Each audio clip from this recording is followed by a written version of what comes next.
మూడవది, మీరు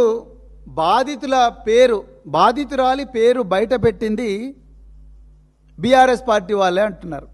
ఇంతకన్నా ఘోరమైన నీచమైన అబద్ధం ఇంకోటి ఉండదు. రేవంత్ రెడ్డి గారు, మీరు ముఖ్యమంత్రి హోదాలో ఉండి ఆ విధంగా మాట్లాడుతున్నారంటే ఇక మీ వ్యక్తిత్వం ఏందో మీరే పరీక్షించుకోండి. ఎవరండి బయటపెట్టింది బాధితురాలి పేరు? ఎవరు బయటపెట్టినరు? బీజేపీ వాళ్ళు బయటపెట్టారు. అసలు బాధితురాలు పేరు ఏంటి అనేది ఎవరు బయటికి తీసుకొచ్చిండ్రు? కరీంనగర్ 2 టౌన్ పోలీస్ స్టేషన్లో ఈ అమ్మాయికి వ్యతిరేకంగా మీ కింద పనిచేస్తున్న కరీంనగర్ పోలీసులు మే 8వ తారీఖు సాయంత్రం 5:30 గంటలకు వీళ్ళు మాకు ఎఫ్ఐఆర్ చేయండి అని పేట్ బషీరాబాద్కి వస్తే ఉల్టా మీరు కరీంనగర్లో వీళ్ళని భయపెట్టించడానికి ఒక కేసు రిజిస్టర్ చేశారు.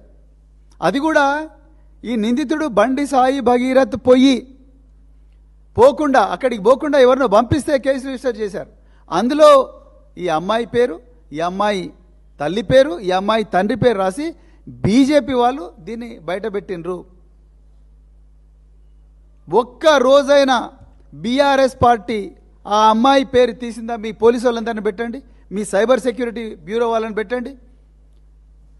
ఈరోజు సోషల్ మీడియా హ్యాండిల్స్లో అన్నీ చూస్తున్నారు కదా మీరు సైబర్ సెక్యూరిటీ బ్యూరో వాళ్ళని పెట్టి చూడండి. బీఆర్ఎస్ వాళ్ళు కానీ, బీఆర్ఎస్ సోషల్ మీడియా హ్యాండిల్స్ కానీ, లేకపోతే బీఆర్ఎస్ తెలంగాణ భవన్లో ఎప్పుడన్నా కూడా మేము పెట్టిన ప్రెస్ కాన్ఫరెన్స్లో కానీ, మేము ఇక్కడ వీలుగానప్పుడు చేసిన వీడియోలు కానీ ఎక్కడైనా ఒక్క చోటైనా అమ్మాయి పేరు బయట పెట్టినామా? పెట్టలేదు. మీ సహకారంతో